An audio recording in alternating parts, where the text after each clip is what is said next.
¿hacia dónde vamos? Es una buena pregunta. Me parece que el gobierno se enfrenta a un dilema muy difícil de resolver, que es entre una crisis sanitaria y una crisis económica muy fuerte, que ya está empezando, que ya se siente.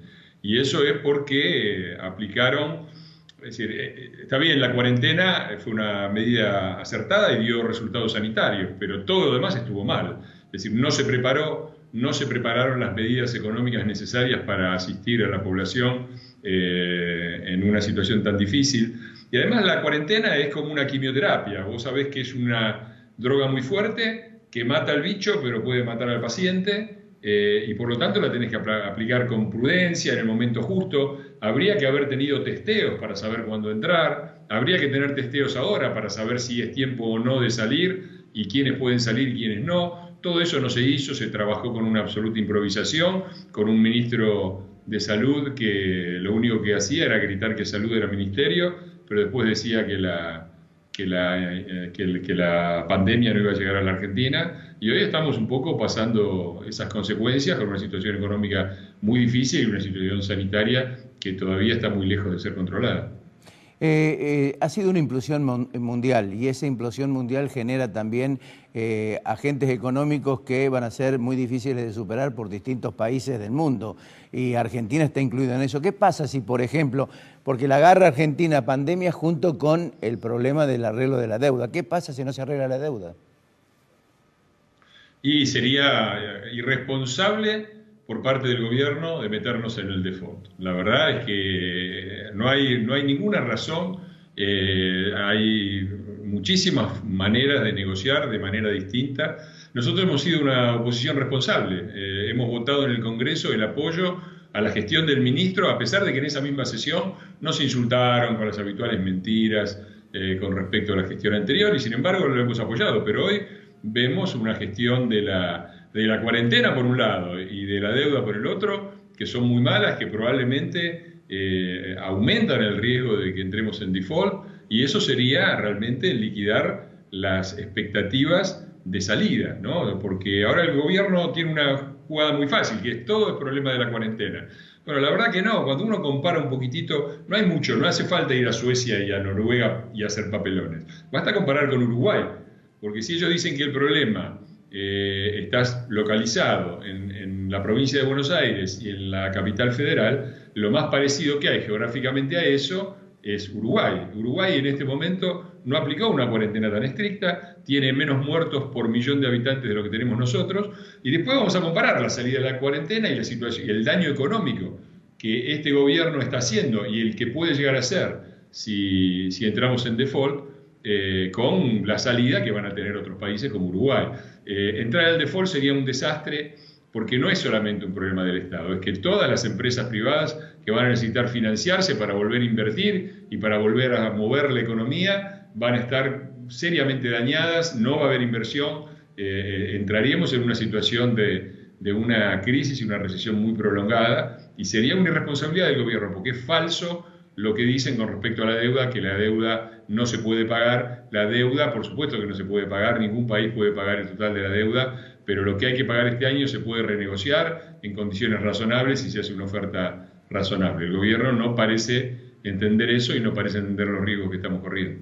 Fernando, hoy Fernández, o ayer Fernández hizo declaraciones diciendo, y refiriéndose concretamente al gobierno de ustedes, diciendo de que ustedes destruyeron la economía y no necesitaron ningún virus.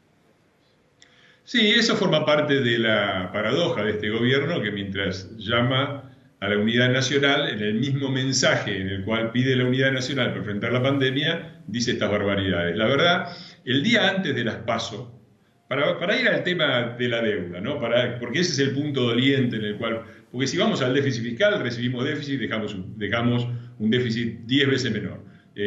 Dimos vuelta el déficit comercial, el déficit energético, teníamos un atraso cambiario como el de la convertibilidad, dejamos un cambio competitivo, teníamos un atraso tarifario como el del Rodrigazo, dejamos tarifas razonables.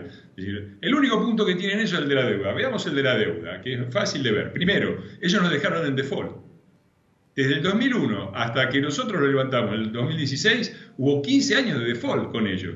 Así que si tuvieran que volver al default, volverían a la situación en la que nos dejaron a nosotros y de la que tuvimos que salir pagando la deuda. Ahora salimos pagando las deudas que ellos habían dejado colgado para que ellos nos acusen de haber aumentado la deuda. Claro, hubo que refinanciarla si no había, si el Banco Central estaba vacío. Se pagó la deuda que se tenía tomando préstamos y pagando a tasas menores. Entonces, primer argumento de que los obligan a ir al default ya es ridículo porque ellos ya estaban en el default. Segundo argumento, la forma de refinanciar, de pagar la deuda, es refinanciarla. Ningún país paga toda la deuda de un saque. Y lo que se vence este año se puede refinanciar dependiendo de la tasa. La tasa se mide por el famoso riesgo país. Claro. El día antes de las PASO del año pasado, estoy hablando de 2019, creo que fue 11 de agosto, el día antes de las PASO, el riesgo país era de 871 puntos. ¿Qué quiere decir esto? Que si la Argentina tenía que refinanciar la deuda ahora, tenía que pagar más o menos 9 puntos por encima de Estados Unidos, que está pagando prácticamente nada, o sea, un 10%, que podía a lo largo inclusive bajar. El día después de las PASO, cuando el país y el mundo se enteraron de que probablemente íbamos a tener a esta gente en el gobierno, los del default, los de los 12 años de irresponsabilidades económicas, el riesgo país saltó de 8,71 a 1.957 en 2 días.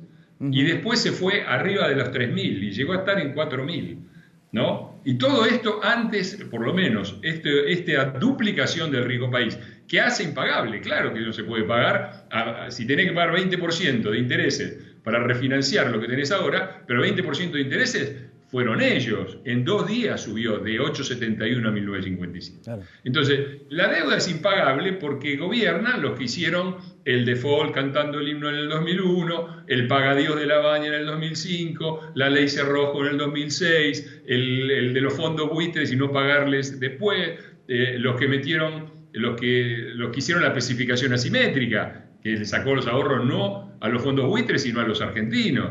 Entonces, claro, nadie les cree y la corrida bancaria que hubo bajó los depósitos en dólares del sistema financiero de 20.000 millones de dólares a 10.000 millones de dólares en un par de meses. Y bueno, eso es de lo que se tiene que hacer cargo Fernández. Como no se puede hacer cargo, lo único que hace es echar culpas ajenas, ¿no?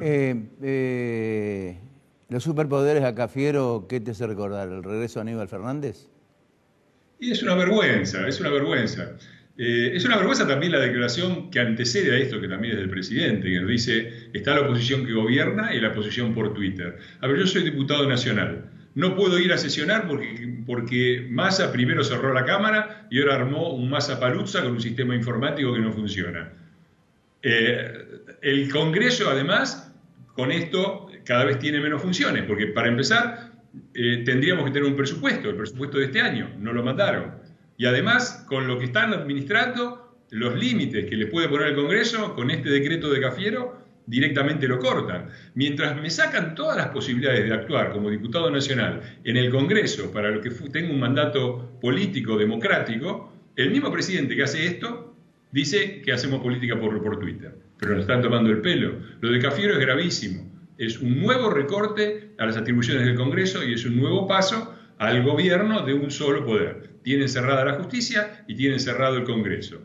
Volvemos a decir, queremos sesiones presenciales, queremos que el jefe de gabinete, en vez de hacer estos decretos, venga y dé explicaciones, porque ya van 6 meses de gobierno, tiene la obligación de venir una vez por mes y todavía no viene. ¿Hay un poder bifronte en el manejo de la República Argentina? Digo, hay un poder bifronte. Perdí el audio, me parece. No, la pregunta era si hay un poder bifronte en la República Argentina. Perdí el audio, no escuché la pregunta, perdón. Si hay un poder bifronte en la República Argentina. Ojalá. Ojalá hubiera. Ojalá Alberto Fernández hiciera algún tipo de resistencia a lo que quiere Cristina. La verdad es que no. Todas las cajas las administra Cristina. El diputado lo maneja el príncipe Maximino, el Senado lo maneja la reina Cristina, las cajas las tienen ellos, la provincia de Buenos Aires pusieron a Kicillof, todo, la ANSES, todas las grandes cajas nacionales, el PAMI, todo lo maneja el kirchnerismo. ¿Y qué tiene Alberto Fernández? Y tiene que negociar la deuda y al canciller barrial Felipe Solá, que nos ha hecho pelear con todo, porque ahora ya nos habíamos peleado con Chile, con Brasil, con Uruguay, con Bolivia, con todos peleados con el Mercosur, ahora nos peleamos con Suecia. Esa es la labor, eso es lo que le dejó a Alberto Fernández, la posibilidad de hacer papelones mientras ella concentra el poder. Así que bifronte por ahora nada, no veo ningún tipo de resistencia de Alberto a lo que manda Cristina. Precisamente vos que sos un estudioso del peronismo, ¿Fernández es el cámpora de Cristina Fernández de Kirchner? Mirá, estoy escribiendo mi próximo libro, vos arrancaste por ahí, se llama El medioevo peronista y la llegada de la peste. Y a Alberto Fernández lo defino como el virrey Alberto, la reina Cristina, el patriarca Néstor y el virrey Alberto. Y esto es un esquema viejo, pero el propio Fernández lo dijo. Una semana antes de que le ofrecieran la candidatura, él hizo una declaración pública, no me acuerdo para qué medio, que se puede buscar en la red, diciendo que él no quería que repitieran los errores del pasado, se refería a Cámpora al gobierno, Perón al poder, y no quería que pusieran a un pelele, no sé qué palabra utilizó, un títere, no sé qué, y que el poder real estuviera en Uruguay y Juncal, es decir, en el departamento de Cristina, que por supuesto está en Recoleta, no faltaba más. Eso es lo que dijo Alberto Fernández, y eso es en lo que una semana después se transformó, en el virrey de Cristina, en un poder que está en el departamento de Recoleta de la Reina. ¿La pandemia aseguró la impunidad? Eso es lo que quieren ellos y es lo que tratamos de oponernos nosotros, con algunos resultados. A veces la gente nos dice dónde está la oposición y yo entiendo esa angustia de ver cómo avanzan, pero también hemos logrado algunas cosas. Por ejemplo, la Corte de Justicia de la Provincia de Buenos Aires desestimó la acordada, que era la puerta abierta para los presos. Y nosotros salimos desde el primer momento a reivindicar primero la gestión anterior de la ministra Patricia Bullrich, ¿no? Me parece que eso fue absolutamente claro, todo fue claro. A ver, estos muchachos tenían el batallón militante. El batallón militante era una agrupación kirchnerista de presos que estaban autorizados a salir para ir a los actos. Estos muchachos sacaron 85% de los votos en las cárceles. Nosotros sacamos el 8%, porque siempre tuvimos una política de seguridad de ponernos del lado de la víctima y no del delincuente. Y la impunidad la quieren para todos. La quieren para los de Devoto, abajo, y la quieren para los Vudú y los Jaime arriba, ¿no? Entonces se tienen que hacer cargo. Claro, ellos quieren aprovechar la pandemia para la impunidad. Y nosotros tratamos de ponernos con los medios que tenemos. Bueno, hay un dato significativo de última hora que es el tema de Vudú asesor del gobernador de La Rioja, a pesar de que está impedido de poder cumplir cualquier cargo público, ¿no? Sí, me dicen que lo han desmentido, pero evidentemente hubo una conversación que cuando se hizo pública se hizo intolerable, porque está claro que hay una restricción legal sobre Vudú que le impide eso, ¿no? Recordemos también lo difícil que fue, porque también recibimos muchas críticas con respecto al tema de la justicia. La verdad que con aciertos y con errores nunca hubo tantos corruptos presos como durante los pasados 4 años y nunca se liberaron tantos corruptos como en los 6 meses que están en el gobierno. Se está hablando de la ampliación de la Corte. ¿Lo escuchás? Sí. Bueno, eso es lo que tienen, la reforma de la justicia, ¿no? El kirchnerismo vuelve a hacer todo lo que hizo durante 12 años. Es muy sencillo. Quieren la reforma constitucional, la ampliación de la Corte, impunidad, gobiernan para los propios, es decir, le quitan a las provincias avanzadas y desarrolladas para darle a las provincias subsidiadas, le quitan a la clase media para darle a los que viven de la asistencia social, le quitan al campo para darle a los amigos, a los empresarios amigos del poder. Ya lo hemos visto, este show lo hemos visto durante 12 años, incluye por supuesto la reforma constitucional y por supuesto nos vamos a oponer con todas las fuerzas que tenemos. Es un buen momento para recordar que en el 2021 hay elecciones y que lo importante que es un diputado más o menos, lo importante que es tener fuerza en el Congreso para oponerse a todas estas barrabasadas, ¿no? Te propongo un ping-pong muy cortito de respuestas. ¿Por qué terminó de alguna manera en fracaso el gobierno de Mauricio Macri? Por una suma de factores, el más importante creo que fue el económico, la corrida cambiaria que nos afectó y que nos metió en 2 años de recesión, pero aún así sacamos más votos en 2019 que en 2015, lo que quiere decir que a pesar de todo y a pesar de los errores cometidos, hay gente que todavía sabe distinguir los errores de un gobierno de las barrabasadas de una mafia. ¿La mesa chica de Macri tuvo mucho que ver en los errores?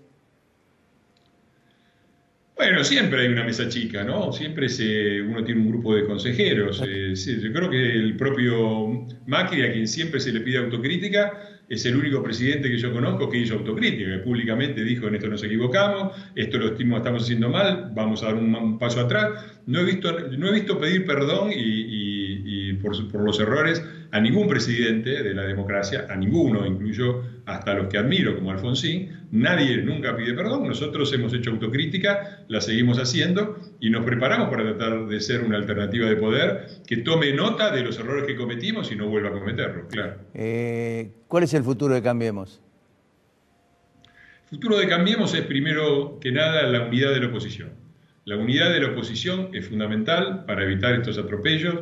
Ya estamos en una situación difícil porque estamos en minoría en ambas cámaras y gobernamos solamente 4 distritos de 24, pero un error muy grande sería el de separarnos. Y unidad de la oposición quiere, sin embargo, decir 2 cosas: unidad y oposición. Queremos ser la unidad de la oposición y no un club de cogobierno del oficialismo, y eso tiene que estar claro. Por último, Fernando, Macri sacó el 41% de los votos, está en absoluto silencio.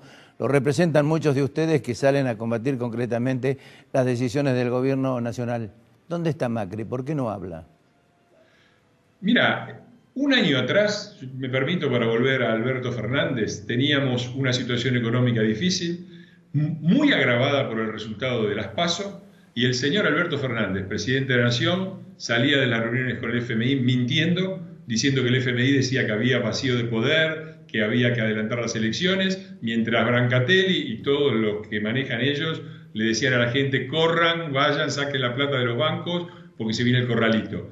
Nosotros no somos el club del helicóptero, y en ese sentido el expresidente Macri tiene que administrar su palabra con moderación en un momento en el que la Argentina está en dificultades, tanto desde el punto de vista del default. Una parte también es culpa nuestra, está claro que nosotros nos hacemos responsables, creemos que la situación es solucionable y que no hay necesidad de ir al default, pero es cierto que hay una situación complicada que negociar, nosotros tenemos responsabilidad en eso, y además está la pandemia. Por lo tanto, me parece que la prudencia y el no ser el club del helicóptero forma parte de nuestro ADN, y el presidente Macri hace bien en ser prudente, y los demás, que tenemos nuestro rol y nuestra función, somos los que tenemos hoy que defender las banderas como corresponde.